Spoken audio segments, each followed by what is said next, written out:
Hello students, welcome back to ND commerce classes. कैसे हो आप सब? मुझे आशा है कि आप सब अच्छे होंगे। तो आज हम जो हमारा एडवांस कॉस्ट अकाउंटिंग चल रहा था उसकी यूनिट सेकंड का एक मोस्ट इम्पॉर्टेंट टॉपिक है जो कई बार आ चुका है, वो करेंगे एक बार तो। और इसके अलावा थर्ड यूनिट में से कुछ एक इम्पॉर्टेंट टॉपिक्स करेंगे क्योंकि पेपर आज ही है और टाइम कम है, तो मैंने मेन मेन टॉपिक्स कवर करे हैं इसमें। तो चलो देख लेते हैं। एक सेकंड यूनिट का है ये बैक फ्लश कोस्टिंग। इसके टाइप्स और इसकी जो मीनिंग है वो आती है पेपरों में, कई बार आ चुकी है, 2-3 बार पूछी जा चुकी है। तो चलिए शुरू करते हैं। बैक फ्लश कोस्टिंग जो है वो आपका जनरली कहाँ यूज़ होता है? जो जो कंपनी या जो बिजनेसेस आपका JIT सिस्टम फॉलो करता है ना, वहाँ पे बैक फ्लश कोस्टिंग यूज़ करी जाती है। It requires no data entry of any kind until a finished product is completed. मतलब जब तक कि कोई प्रोडक्ट फिनिश्ड फॉर्म में ना पहुंच जाए या फिर जब तक उसकी सारी प्रोसेसेस कंप्लीट ना हो जाए ना, तब तक हम उसकी डेटा एंट्री नहीं कर सकते बैक फ्लश कोस्टिंग में। और इसमें एक मेन इंपॉर्टेंट चीज़ है, वर्क इन प्रोग्रेस जो है उसकी एंट्री नहीं की जाती। बैक फ्लश कोस्टिंग में वर्क इन प्रोग्रेस की एंट्री नहीं करी जाती। अब देखो, इसको समझने की कोशिश करते हैं। नॉर्मली क्या होता है, हम रॉ मटेरियल खरीदेंगे, उसके ऊपर जो भी खर्चा करेंगे उसकी जर्नल एंट्री कर देंगे। Purchase account debit to creditor या फिर जैसे भी हमने खरीदा। फिर उसके बाद उस पर जो भी लेबर लगाया, उस पर जो एक्सपेंस हुए उसकी हमने जर्नल एंट्री कर दी। उस पर जो भी इनडायरेक्ट खर्चा हुआ, ओवरहेड एक्सपेंसेस हुआ, तो उसकी हमने एंट्री कर दी। फिर सेल करा, फिर उसकी एंट्री कर दी। मतलब नॉर्मली हम ऐसे करते हैं, जैसे जैसे हम कोई भी काम करते जाते हैं उसकी जर्नल एंट्री साथ के साथ करते जाते हैं। लेकिन बैक फ्लश कोस्टिंग में क्या है, सारी प्रोसेस हो जाएगी जब कंप्लीट। मतलब रॉ मटेरियल लगा लिया, लेबर एक्सपेंसेस उस पर हो गए, ओवरहेड एक्सपेंसेस उस पर हो गए, सेल तक उसकी होगी, है ना। मतलब कि सारा उसको फिनिश्ड गुड तक बनाने तक लेकर जो सारा हम करते हैं ना, सारी प्रोसेस हो जाती है। उसके बाद जब हम कोई जर्नल एंट्री या फिर अपनी कॉस्ट अकाउंट में जब एंट्री करते हैं, तो वो होती है बैक फ्लश कोस्टिंग। मतलब इसमें साथ के साथ एंट्री नहीं करी जाती, इसमें लास्ट में एंट्री करी जाती है। और इसमें हमें बैक में जाना होता है ना, अपना जैसे बोलते हैं ना पास्ट में, कि भाई हाँ ये एंट्री हमने करी थी और ये हमारा खर्चा हुआ था, तो हमने पास्ट में जाके और फिर उन सबको ऐड ऑन करके जो कुछ भी है वो एंट्री इसमें करनी होती है। अब इसके टाइप्स पढ़ लेते हैं। Back flush costing generally 3 type की होती है। तो टाइप 1 जो है उसमें ट्रिगर पॉइंट 3 होते हैं। मतलब कि तीन ही चीज़ों की एंट्री होती है। First one is purchasing of raw material की परचेजिंग की एंट्री, फिनिश्ड गुड्स, उसको फिर फिनिश्ड गुड्स बनाने की एंट्री, और फिर सेल। मतलब वर्क इन प्रोग्रेस नहीं आएगा इसमें, सिर्फ raw material purchasing, finished goods और सेल, 3 एंट्रीज होंगी। टाइप 2 में परचेजिंग रॉ मटेरियल और सेल ऑफ फिनिश्ड गुड्स, बस 2 ही एंट्री होगी। और टाइप 3 में मेकिंग फिनिश गुड्स और सेल ऑफ फिनिश गुड्स, मतलब कि फिनिश गुड की एंट्री और उसके सेल की एंट्री होगी, ठीक है। और किसी में भी WIP की एंट्री नहीं होगी, ये मैं पहले बता चुकी हूँ कि बैक फ्लश कोस्टिंग में वर्क इन प्रोग्रेस की एंट्री नहीं होती। अब ये एंट्रीज होंगी कौन कौन सी वो ज़रूर देख लेते हैं, क्योंकि है ना पेपर में सिर्फ टाइप्स नहीं लिखने, उनकी एंट्रीज भी लिखनी है, उसी के 16 मार्क्स मिलते हैं। तो चलिए देख लेते हैं। ये टाइप ए था जिसमें purchase of direct material purchase करा, स्टेज ए अपनी। फिर बी यानी WIP वाली छोड़ दी। फिर सी स्टेज, फिर हमने फिनिश्ड गुड्स उसका बना लिया, और फिर सेल ऑफ फिनिश्ड गुड्स की सेल कर दी। तो WIP की एंट्री यहाँ पे होगी नहीं। तो उसमें सबसे पहले डायरेक्ट मटेरियल आपने परचेज करा। फॉर एग्जाम्पल जो रॉ मटेरियल आपने परचेज करा उसमें जो भी प्रोसेस हुई वो अमाउंट थी इतनी, 19,50,000। तो डेबिट में एंट्री हो जाएगी raw material and in purchase process control account debit to accounts payable control account. जितनी आपने अमाउंट पे करी है वो क्रेडिट में चला जाएगा। फिर होती है कन्वर्जन कोस्ट की एंट्री। कन्वर्जन कोस्ट की एंट्री क्या होती है? Conversion cost control account debit to various account, ठीक है। और ये अमाउंट आपकी दे रखी है 12,60,000। अब कन्वर्जन कोस्ट होती क्या है वो देख लेते हैं। कन्वर्जन कॉस्ट होती है रॉ मटेरियल को फिनिश्ड गुड्स में जब हम बदलते हैं, रॉ मटेरियल से, कच्चे माल से जब हम तैयार माल बनाते हैं ना, तो उसमें हमने लेबर वगैरह लगाए होंगे तो उसका खर्चा, और जो हमारे ओवरहेड्स थे उनका खर्चा, तो वो जो दोनों खर्चे मिल के जो कॉस्ट आएगी वो कन्वर्जन कॉस्ट होती है। और उसकी एंट्री हम ऐसे करते हैं, ठीक है। Conversion cost control account to various account. फिर completion of finished goods complete होगी तो उसकी एंट्री होगी finished and in process control account debit to material and in process control और टू कन्वर्जन कॉस्ट एलोकेटेड। देखिए भाई ये जो एंट्री है ना, ये तो आपको याद करनी पड़ेगी, है ना, समझ के ही या फिर जैसे भी आप, क्योंकि ये बड़ा इंपॉर्टेंट क्वेश्चन है, पेपर में कई बार आता है। फिर फिनिश्ड गुड्स सेल कर दिया हमने, उसकी एंट्री, ये भी हम पढ़ चुके हैं ना बीकॉम में, cost of goods sold to finished goods control account.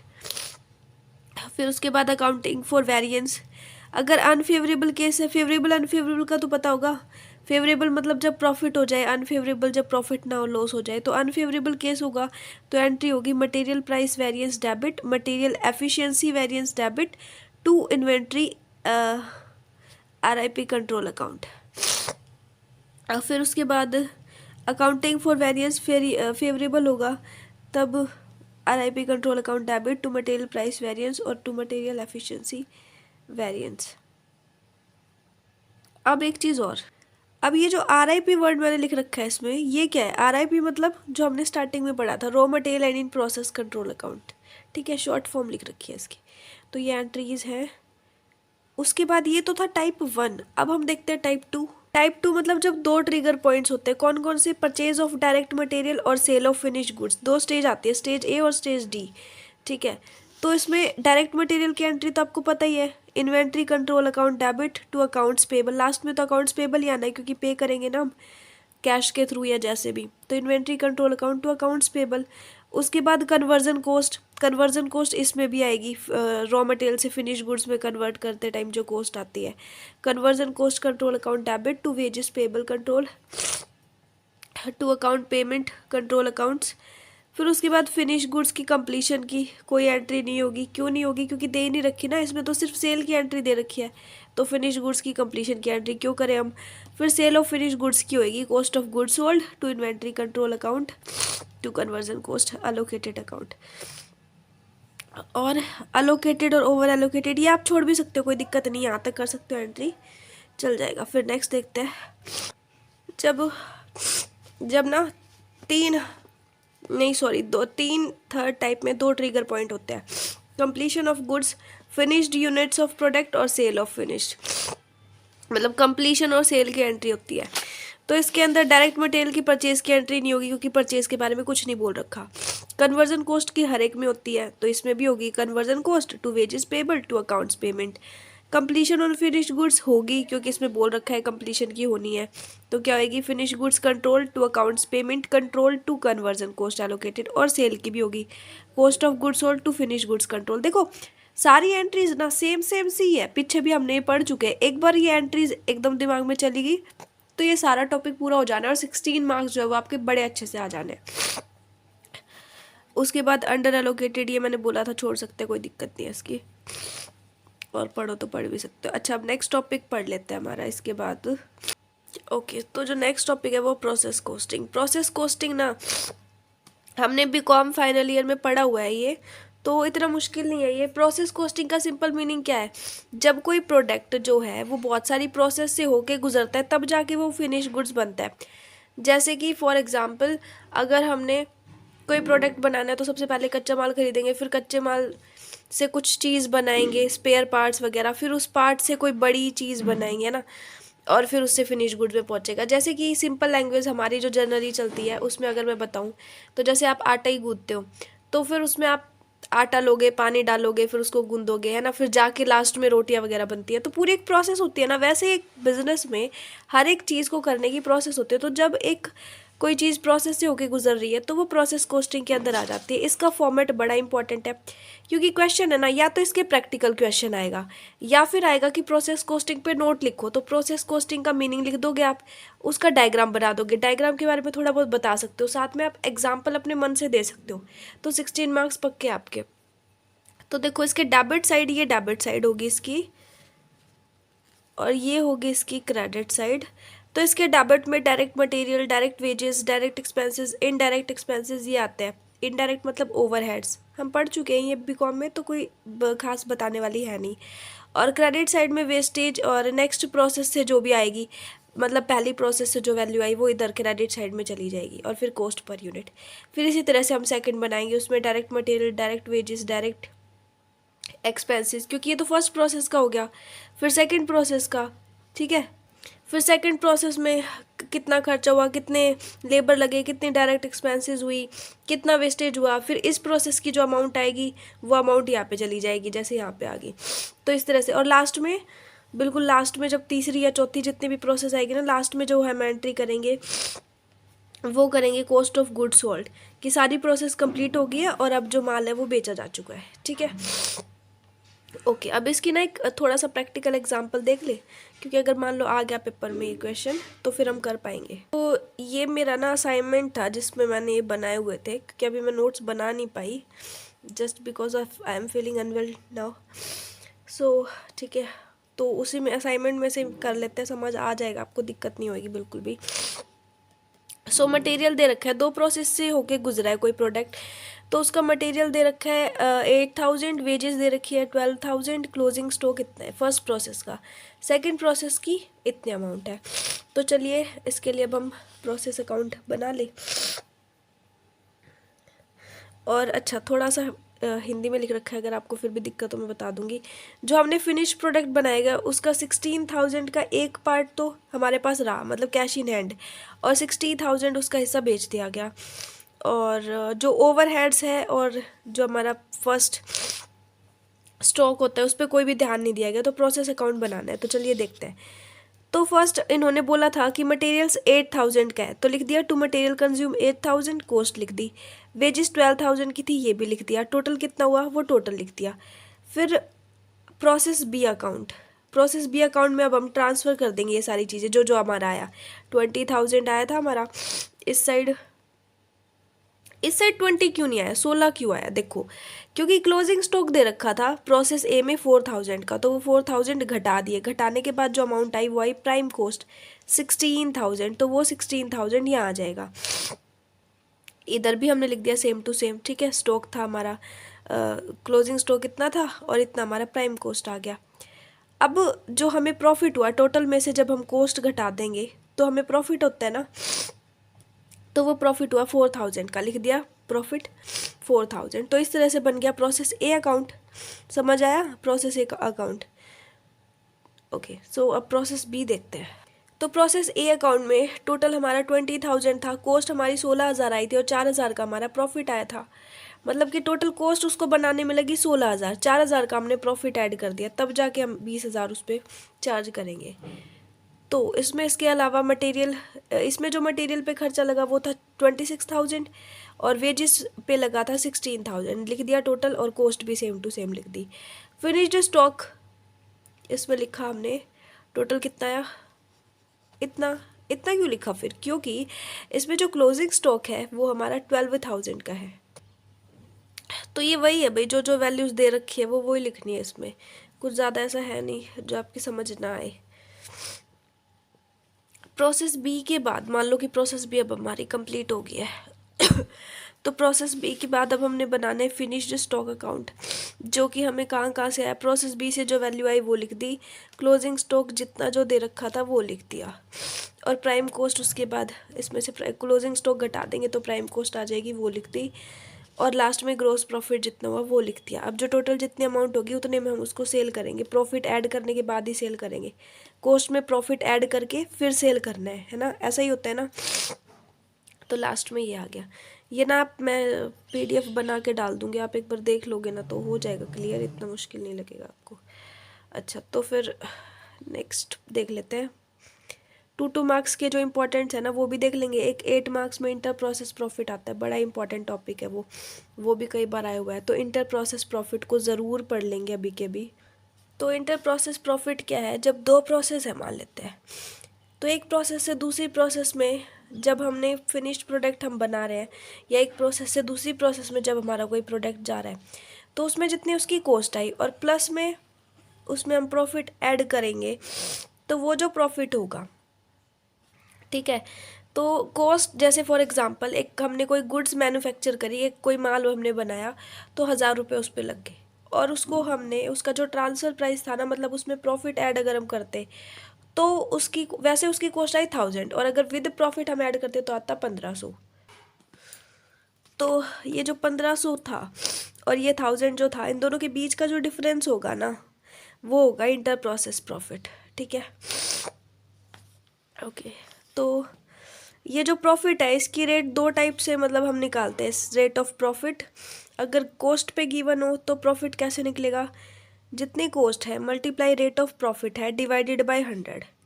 और अगर वो ट्रांसफ़र प्राइस पे निकालना है रेट ऑफ प्रॉफिट तो कैसे निकलेगा, cost multiply rate of profit upon में 100 और माइनस में रेट ऑफ प्रॉफिट। ठीक है, ट्रांसफ़र प्राइस पे निकालना हो तो रेट ऑफ प्रॉफिट माइनस हो जाएगा 100 में से और बाकी सिंपल सेम टू सेम। और वैसे नॉर्मली जो हम निकालते हैं वही आएगा। आगे देख लेते हैं। ओके, तो आगे एडवांटेजेस और डिसएडवांटेजेस है इंटर प्रोसेस प्रॉफिट की। तो इंटर प्रोसेस प्रॉफिट तो हमने देख लिया कि इंटर प्रोसेस प्रॉफिट क्या होता है कि कोई भी प्रोडक्ट जो है एक प्रोसेस से दूसरी प्रोसेस में जा रहा है तो उसमें जो उसकी जितनी कॉस्ट आई उसमें हम प्रॉफिट ऐड कर देंगे और फिर नेक्स्ट जैसे फर्स्ट प्रोसेस सेकंड प्रोसेस में गया उसकी जितनी कॉस्ट आई उसमें हम प्रॉफिट ऐड कर देंगे, फिर सेकंड से थर्ड में गया जितनी कॉस्ट आई प्रॉफिट ऐड कर देंगे, तो वो जो प्रॉफिट्स होंगे वो इंटर प्रोसेस प्रॉफिट हो जाएंगे। एडवांटेज क्या है, इससे इसकी एक्चुअल कॉस्ट जो है ना प्रोसेस की वो उसको हम बचा के रख सकते हैं, क्योंकि एक्चुअल कॉस्ट का तो पता ही नहीं चलेगा ना, सारी कॉस्ट और प्रॉफिट तो साथ के साथ ऐड होते जा रहे हैं, तो एक्चुअल कॉस्ट जो है उसको हम सीक्रेट रख सकते हैं। एफिशिएंसी और प्रोसेस पता चल जाएगी कि एक जो प्रोसेस है वो कितनी एफिशिएंट है, दूसरी जो प्रोसेस है कितनी एफिशिएंट है, क्योंकि साथ के साथ हम कॉस्ट जो है वो डिटरमाइन करते जा रहे हैं। उसके बाद प्रॉफिट अर्निंग कैपेसिटी कितनी है प्रोसेस की वो पता चल जाएगी, और प्रोसेस जो है उससे कितना प्रॉफिट होगा, और अगर हम विदाउट मतलब इंटर प्रोसेस प्रॉफिट के करें तो कितना होगा।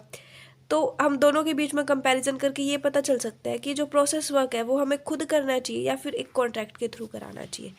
इसके डिसएडवांटेजेस क्या है, एक तो एक्चुअल कॉस्ट की जानकारी नहीं मिल पाएगी, तो इसकी डिसएडवांटेजेस भी होगी इसकी। ये अनरियलाइज प्रॉफिट होता है इसमें कि प्रॉफिट के अंदर ऐसा लाभ होता है जो कि ऐसा प्रॉफिट होता है जो कि हम कैलकुलेट नहीं कर पाते, अप्राप्य लाभ जिसको बोलते हैं, और तो उसको कैलकुलेट करना थोड़ा मुश्किल हो जाएगा, रियल प्रॉफिट निकालना डिफ़िकल्ट हो जाएगा। इसमें सिर्फ नॉशनल प्रॉफिट मतलब होता है, यानी कि काल्पनिक लाभ, एक्चुअल प्रॉफिट का इसमें कुछ ज़्यादा खास वो नहीं होता। तो ये इसके एडवांटेजेस थी और डिसएडवांटेजेस थी। उसके बाद 2 मार्क्स में ना 2 क्वेश्चन है जो आ जाते हैं, तो पहले वो देख लें एक बार। तो एक तो है जॉइंट प्रोडक्ट। जॉइंट प्रोडक्ट नाम से ही दिख रहा है, कोई भी प्रोडक्ट है वो एक प्रोडक्शन प्रोसेस से गुजरा, तो उस प्रोडक्ट वो प्रोडक्ट तो बन गया, लेकिन उस प्रोडक्ट के साथ साथ 3-4 प्रोडक्ट और बन गए, तो वो हो गए जॉइंट प्रोडक्ट, क्योंकि वो उस प्रोडक्ट के साथ जुड़े हुए हैं। जैसे कि पेट्रोलियम इंडस्ट्री है तो पेट्रोलियम इंडस्ट्री से पेट्रोल प्रोड्यूस हो गया, पेट्रोल तो बन गया, लेकिन साथ के साथ वहाँ से कैरोसिन ऑयल भी निकला, साथ ही साथ वहाँ से गैसोलीन यानी जो मोटर स्पिरिट होता है वो भी निकला, मोम भी वहाँ से निकल गया पेट्रोल के साथ साथ। तो 3 चीज़ें ये पेट्रोल से जुड़ी हुई है, तो ये होगी जॉइंट प्रोडक्ट। मतलब जब एक प्रोडक्ट हम एक प्रोसेस में बना रहे हैं तो उसके साथ साथ 2-3 प्रोडक्ट और निकल आए, लेकिन वो प्रोडक्ट भी काम के हैं, है ना, वेस्टेज नहीं बोल सकते हम उनको, तो वो जॉइंट प्रोडक्ट है। बाई प्रोडक्ट इससे मिलता जुलता है लेकिन थोड़ा सा अलग है, क्या कि पेट्रोलियम इंडस्ट्री है तो बाई प्रोडक्ट जो है ना उसको हम समझ सकते हैं कि जब भी हम कोई प्रोसेस कर रहे हैं तो उसमें 2 तरह की प्रोडक्ट निकलते हैं, एक मेन प्रोडक्ट होता है, दूसरा बाई प्रोडक्ट होता है। तो मेन प्रोडक्ट जो कि मेन हमने चाहिए था, जैसे पेट्रोलियम इंडस्ट्री से पेट्रोल निकला वो है मेन प्रोडक्ट, और उसके साथ जो अदर निकलेगी जैसे कोल तारकोल जिसे हम बोलते हैं, तो वो हो गया बाई प्रोडक्ट। एक और एग्जाम्पल लेते हैं, जैसे शुगर इंडस्ट्री है तो शुगर इंडस्ट्री में जो शुगर होएगी वो तो हो गया मेन प्रोडक्ट, और मतलब जो चीनी होगी, है ना, लेकिन उसके साथ जैसे शीरा आपने सुना होगा शुगर से ही बनता है वो, तो अगर शीरा उसके साथ निकला तो वो शीरा हो जाएगा बाई प्रोडक्ट। तो दोनों के बीच डिफरेंस आई होप आपको समझ आया होगा। ओके, तो मैं आपको बता दूं कि सेकंड यूनिट में तो टाइप ऑफ बैकफ्लश कॉस्टिंग ही मोस्ट इम्पॉर्टेंट है, उसको देख लेना अच्छे से, और थर्ड यूनिट में इंटर प्रोसेस प्रॉफिट और प्रोसेस कॉस्टिंग, 2 मार्क्स में जॉइंट प्रोडक्ट बाय प्रोडक्ट्स। इसके अलावा abnormal loss abnormal profit, ये भी हम बीकॉम में पढ़ चुके हैं, एक बार नेट पे ज़रूर सर्च करके इसको जाना। और इसके अलावा MRP2 भी आ सकता है, बट ये ऑप्शन में आ जाएगा, प्रोसेस कॉस्टिंग के ऑप्शन में आ जाएगा। तो इंटर प्रोसेस प्रॉफिट और प्रोसेस कॉस्टिंग पढ़ लोगे तो फिर कोई दिक्कत नहीं आएगी, क्योंकि ऑप्शन में है तो आपको तो वैसे भी एक ही क्वेश्चन करना होता है, एक यूनिट में 2 क्वेश्चन आते हैं, तो उसमें दिक्कत नहीं आएगी। और हाँ जी, एक चीज़ और, मे भी हो सकता है कि आज भी आपको डिफ़िकल्टी महसूस हुई हो टॉपिक्स को समझने में, बिकॉज पता ही है आपको, है ना, I am feeling unwell today. So ठीक है, फिर भी थोड़ा बहुत तो आपको समझ आया होगा। बेसिक जो चीज़ें हैं आपकी वो क्लियर हो गई होंगी, और इसमें से कुछ चीज़ें ऐसी भी है जो हमने पढ़ रखी है ना, तो इतना मुश्किल भी नहीं रहा होगा। तो बेसिक तो आपका क्लियर हो ही गया होगा। तो आई एम सॉरी अगर आपको थोड़ा बहुत नहीं भी समझ आया तो उसके लिए। And thank you very much. साथ के साथ मैं आपको अभी पीडीएफ भी प्रोवाइड करा दूँगी। जो कुछ भी आपकी दिक्कत रहे होंगे आप पीडीएफ में से पढ़ लीजिएगा तो हो जाएगा। ठीक है, and all the very best for your exam. अच्छे से पेपर देना अपना। ठीक है, थैंक यू वेरी मच।